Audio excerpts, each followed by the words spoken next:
kabarnya Bu? Alhamdulillah baik. Alhamdulillah. Mohon maaf Ibu, tadi Ibu memanggil saya ada apa ya? Begini Bu, untuk kegiatan akademik mungkin minggu depan insya Allah bila tidak ada halangan kami akan mensupervisi Ibu terkait dengan pembelajaran Ibu. Ibu mengajar kelas berapa ya Bu minggu depan? Saya besok itu minggu depan ya Bu. Kalau Iya. minggu depan itu kelas 10 Ibu. Kelas 10 berapa Ibu? Kelas 10. Oh baik. Mungkin Ibu akan mengajar materi apa ya Bu? Kalau untuk materi sih saya masih di usaha Bu materinya. Oh di usaha. Iya.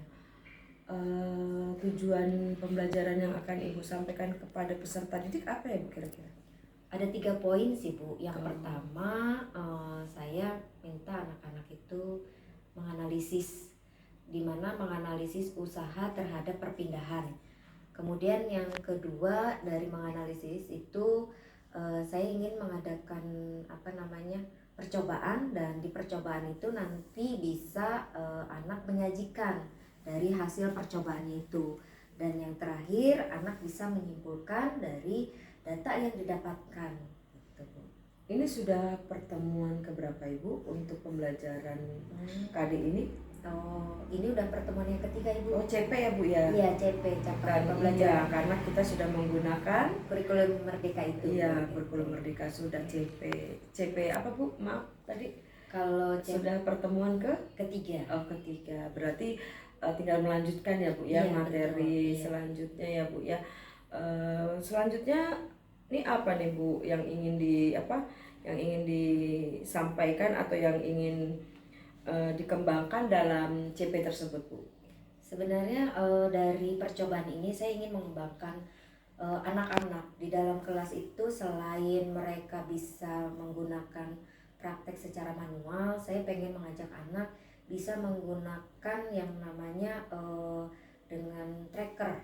Tracker itu dimana aplikasi anak-anak dari percobaan itu langsung bisa memasukkan data dengan aplikasi tracker ini, langsung mendapatkan hasilnya.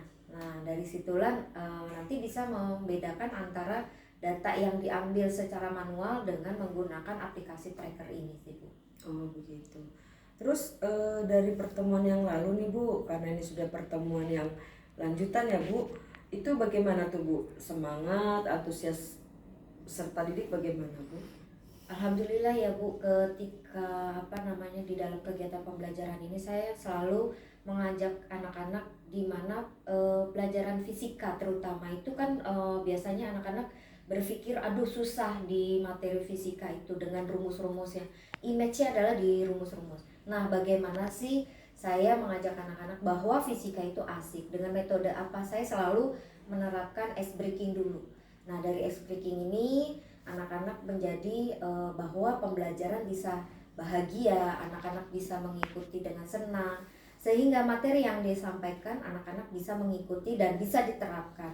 Nah itu adalah di mana anak-anak bisa semangat untuk belajar ya dengan metode coaching, dengan metode ice breaking, dengan menggunakan metode stop gitu. Anak-anak bisa merasa dirinya bahwa fisika itu asik ya. Apalagi tiap pertemuan itu saya selalu mengatakan bahwa fisika itu asik, fisika itu dapat bermanfaat dalam kehidupan sehari-hari dan bisa diterapkan dalam kehidupan sehari-hari. Maka dari metode ini kalian bisa menjadi orang yang sukses. Luar biasa Ibu penguasaan metodenya ya Bu ya. Nah metode apa nih Bu atau strategi apa yang Ibu gunakan untuk memancing peserta didik sampai bersemangat seperti itu Bu? Saya sampai ibaratnya perlu ini belajar dari Ibu ini sepertinya Bu. Jadi saya tuh ngajak ke anak-anak gini Bu, ayo kita lihat dalam kehidupan sehari-hari bahwa contohnya materi usaha ya Bu, dengan anak-anak siapa yang pernah naik delman, siapa yang pernah yang melihat pedagang mendorong gerobak, itu kan penerapan dalam kehidupan sehari-hari ya Bu. Dengan seperti itu maka anak-anak oh iya ya ternyata dalam kehidupan sehari-hari itu ada ya konsep usaha gitu. Nggak usah jauh-jauh Bu, anak saya ajak maju ke depan nih. Mereka itu melakukan mendorong tembok gitu. Loh kok tembok tidak bisa berpindah ya gitu. Nah ini ada nggak usaha gitu, sehingga mereka anak-anak merasakan oh iya ya ternyata pelajaran fisika itu mudah dipahami, tidak sulit yang kita bayangkan seperti itu. Baik, luar biasa Bu. Itu butuh sebuah strategi yang benar-benar luar biasa. Betul. Nah, di sini apa yang Ibu lakukan Ibu nih ketika untuk anak-anak tetap bersemangat, punya potensi seperti itu, apa yang Ibu lakukan hingga muncul sebuah anak-anak memiliki motivasi itu Bu? Saya selalu memberikan motivasinya seperti ini Bu, bahwa namanya pembelajaran di sekolah itu bisa kita terapkan dengan apa yang kita lakukan itu tidak sia-sia. Jadi ketika kita sudah melakukan, kita nggak ada yang katanya sia-sia, sehingga mereka oh ya ternyata benar ya apa yang sudah kita lakukan di sekolah, belajar apapun itu maka tidak ada kata sia-sia. Nah anak kita bawa seperti itu mereka jadi happy. Jangan sampai ketika mereka datang ke sekolah mereka tidak happy, maka ketika kita akan memberikan materi itu mereka sudah menjudge bahwa susah. Dan satu lagi kita harus punya metode bagaimana yang namanya kalau Ibu pernah mengenal ini diagnostik. Jadi yang namanya diagnostik itu kita harus memahami keadaan siswa tersebut di awal. Mereka kira-kira mau masuk belajar di kelas ini kondisinya bagaimana. Jadi kita harus tahu kondisi anak di awal belajarnya dulu sih. Baik. Jadi memang kondisi anak itu memang sangat diperhatikan ya Bu. Selanjutnya Ibu betul-betul memanfaatkan aset yang dimiliki sekolah, yang dimiliki anak, begitu ya, sangat dimanfaatkan sekali gitu ya. Terus Ibu ini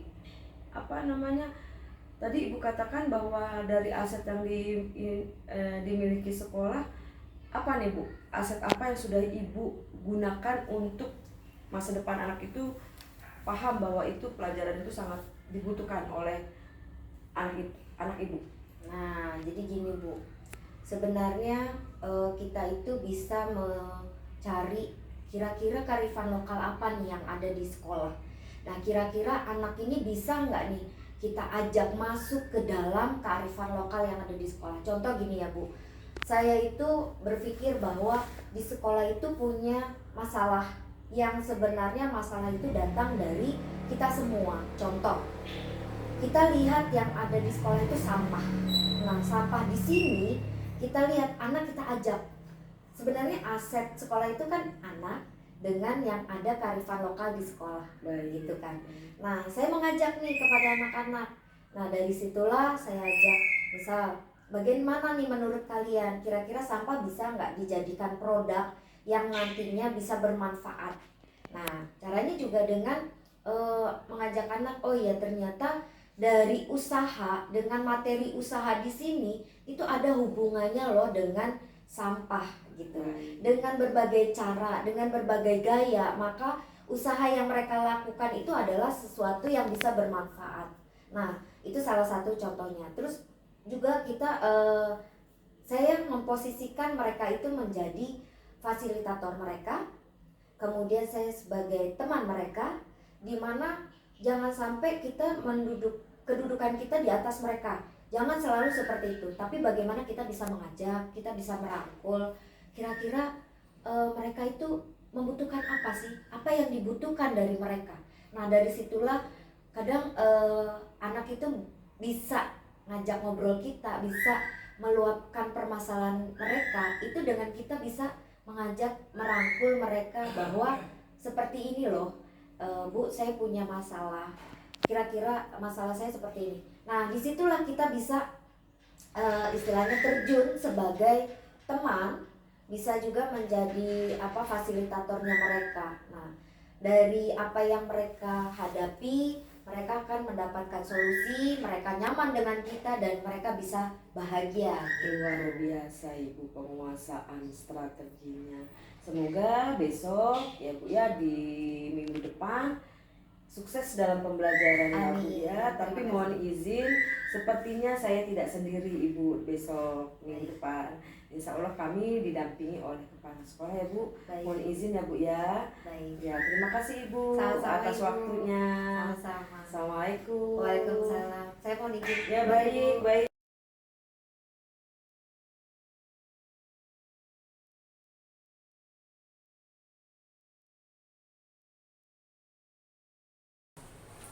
Oke, sekarang kita masuk ke materi usahanya.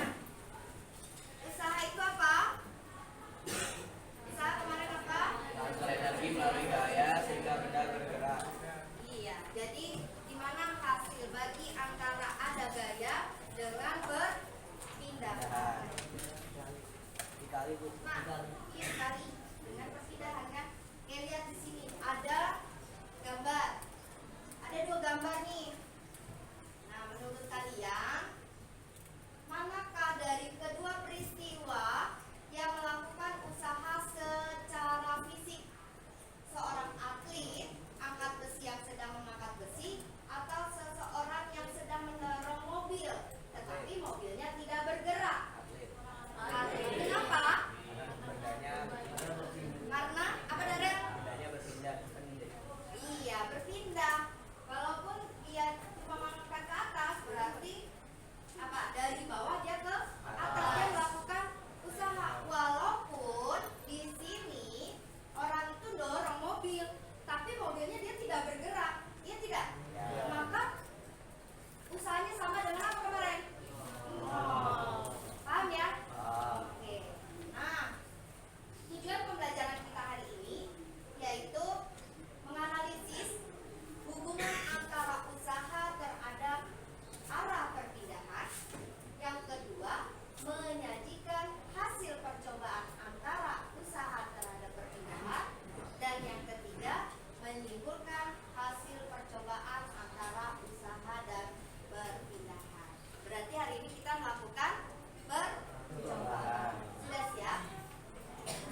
Bismillahirrahmanirrahim. Assalamualaikum warahmatullahi wabarakatuh.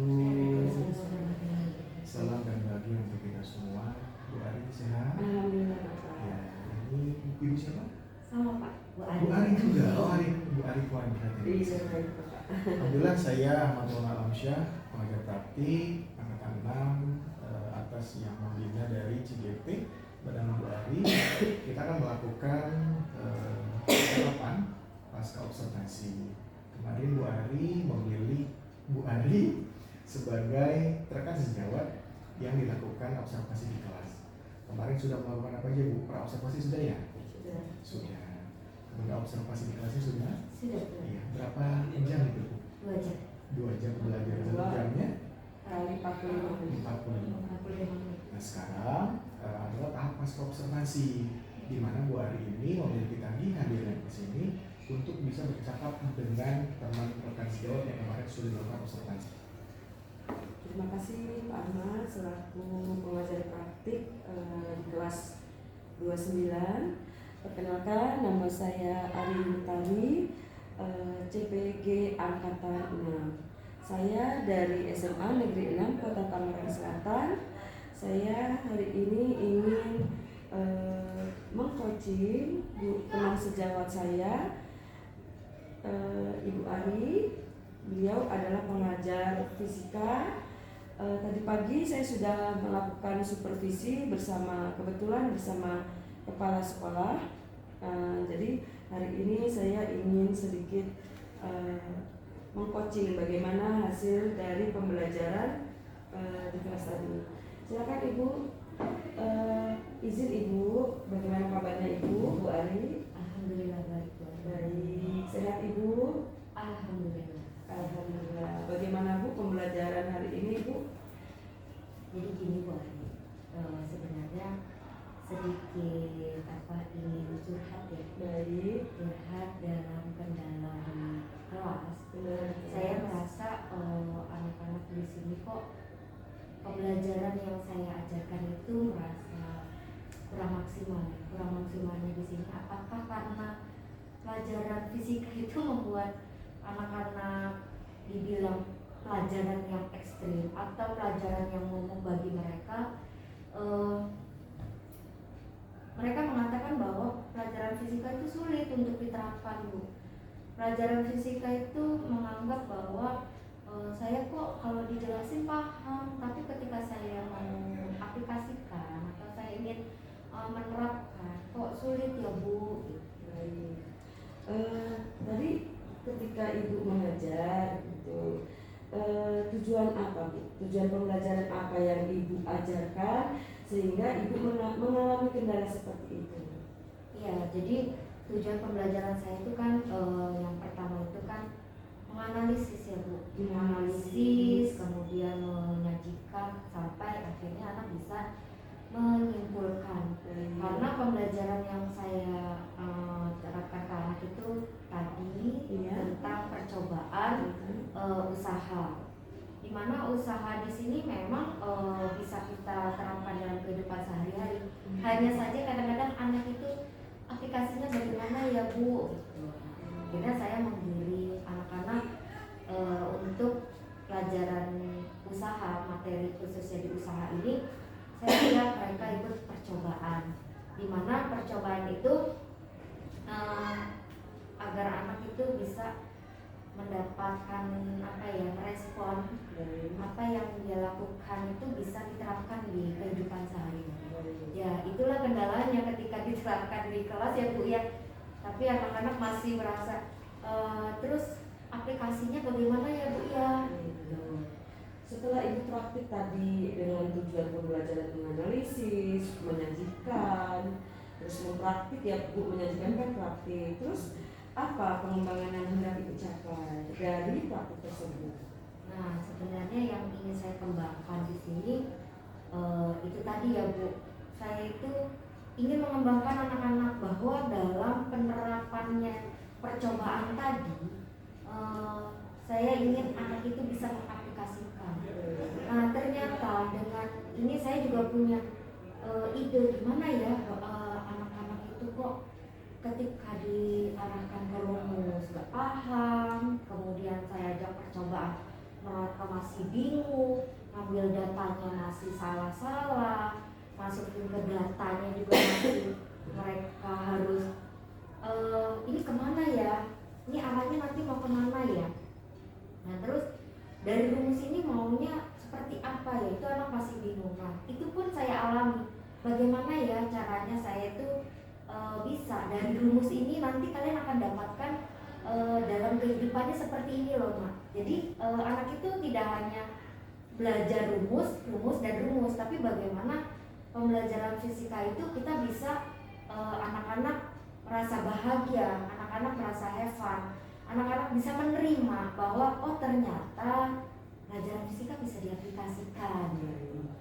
Dari masalah kejenuhan atau mungkin kebingungan anak-anak gitu ya, pasti ada rasa anak satu dengan anak yang lainnya ada yang tidak sama ya, beragam. Nah lalu strategi apa nih Bu yang Ibu ibaratnya sudah melakukan strategi A, ternyata strateginya di perjalanan kondisinya tidak memungkinkan, lalu apa nih yang kami lakukan gitu? Yang pertama gini Bu, alhamdulillah ya dari permasalahan-permasalahan yang saya hadapi di kelas itu saya berusaha untuk merefleksikan diri saya juga.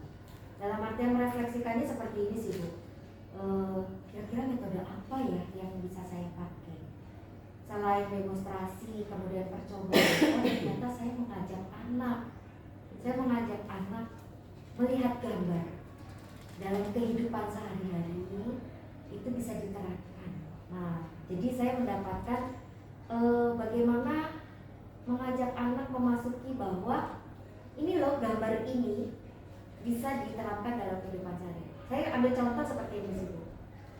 Ketika mereka melihat gambar kuda, di belakangnya ada gerobak atau bahasanya sih delman ya. Siapa yang pernah naik delman? Gitu. Nah kemudian saya Bu, gitu kan. Ternyata apa yang kalian rasakan di situ? Kuda itu bisa berpindah tidak? Nah dari situlah anak-anak oh iya ya ternyata kita naik kuda bisa mempelajari tentang usaha. Nah contoh lagi, saya ngajak anak suruh maju ke depan. Tolong dong, itu temboknya didorong. Gitu. Tembok itu berpindah tidak? Tidak Bu. Tembok itu bergerak tidak? Tidak. Berarti akan mengalami usaha tidak? Tidak Bu. Nah jadi dari situlah oh iya ya gitu.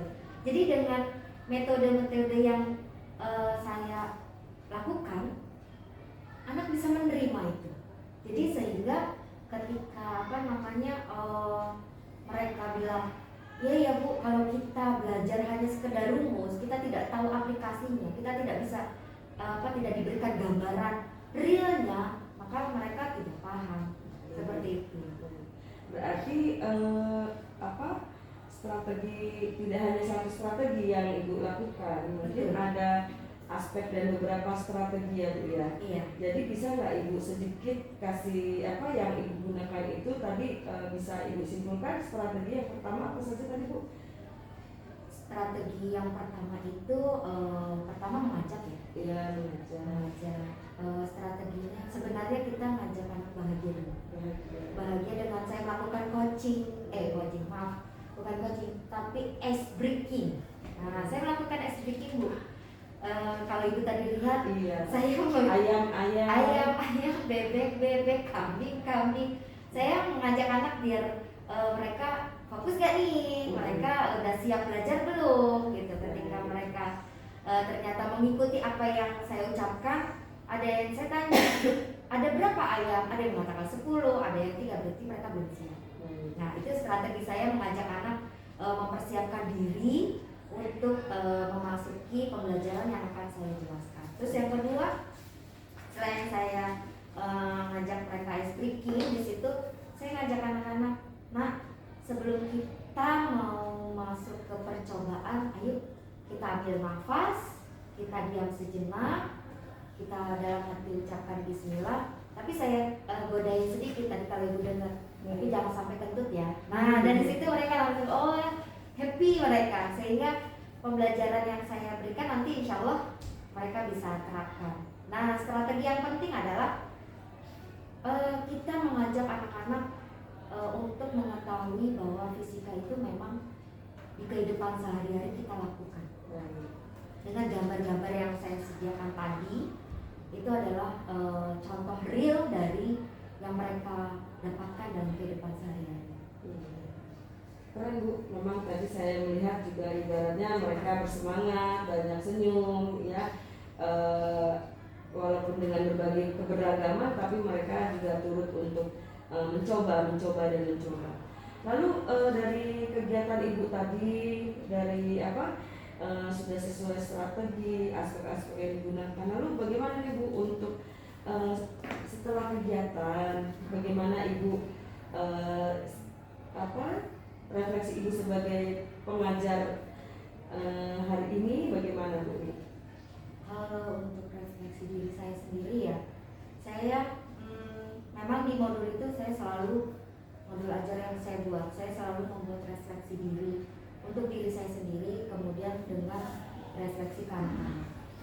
Kalau untuk diri saya sendiri, sudahkah saya menyusun perencanaan sesuai dengan harapan saya? Salah satu isinya seperti itu. Jadi setiap saya melakukan pembelajaran di kelas, saya selalu merefleksikan diri saya. Sudahkah tercapai tujuan yang saya inginkan atau kita bersama inginkan, anak-anak dan saya? Nah, kemudian dari refleksi itu jadikan evaluasi saya menjadi saya tetap belajar, memperbaiki, kemudian meningkatkan kekurangan yang harus saya perbaiki, dan ada refleksi kepada peserta didik pada siswa saya. Salah satu contohnya yang tadi Bu lihat, sebenarnya saya biasanya pakai Google Form, saya kirim gimana kegiatan pembelajaran hari ini kita. Tapi tadi saya, kalau Ibu memperhatikan, saya merefleksikan pada anak-anak bagaimana pembelajaran kita hari ini. Kalau misalnya mereka happy, ajukan 2 jempol gitu. Kemudian kalau misalnya tidak happy, silakan kalian menangis. Di situ saya melihat hampir seluruhnya itu mengatakan jempol. Itu bukan terpaksa ya Bu, tapi itu memang mereka saya tanyakan setelah apa yang kita lakukan pembelajaran hari ini, bagaimana hati kalian? Senangkah? Senang. Setiap pembelajaran saya selalu seperti itu. Mereka acungkan jempol. Kenapa saya bilang mengacungkan jempol? Ketika mereka mengacungkan jempol, berarti mereka itu sudah bisa menerima pembelajaran hari ini. Mereka memahami pembelajaran hari ini. Dan yang lebih penting, mereka bahagia bahwa mereka mendapatkan ilmu yang tadinya mereka masih harus seperti apa ya, ternyata hari ini sudah terjawab semuanya. Lalu tentu dari kegiatan yang tadi dilaksanakan begitu happy-nya, pasti Ibu setelah pembelajaran tadi pasti ada rencana tindak lanjutnya kan ya? Lalu apa nih Bu rencana tindak lanjut Ibu selanjutnya? Nah, tindak lanjutnya gini Bu, ini kan baru pembelajaran kita menggunakan secara tradisional ya, tapi saya besok rencana saya akan mengajak anak-anak bagaimana pembelajaran tadi kita aplikasikan secara teknologi. Sebenarnya masih banyak yang harus kita berikan kepada anak-anak. Salah satunya, kalau tadi kita tidak menggunakan grafik, ya kan, kita memasukkan data, mengevaluasi, menganalisis seperti itu, bisa kita masukkan ke media tracker. Nah, media tracker di sini anak akan semakin senang karena dari data itu mereka bisa langsung mendapatkan grafik. Insya Allah itu akan saya lanjutkan seperti itu. Baik, terima kasih Ibu atas waktu dan kesempatannya hari ini. Pembelajaran Ibu sangat luar biasa. Kami pun tadi melihat dan menyaksikan, semangat sekali peserta didiknya, terus antusias dan mereka terus menjadi penasaran. Penasaran itulah yang membuat untuk menyusun selanjutnya ya kegiatan selanjutnya. Mungkin itu saja Ibu. Terima kasih. Assalamualaikum warahmatullahi wabarakatuh. Waalaikumsalam.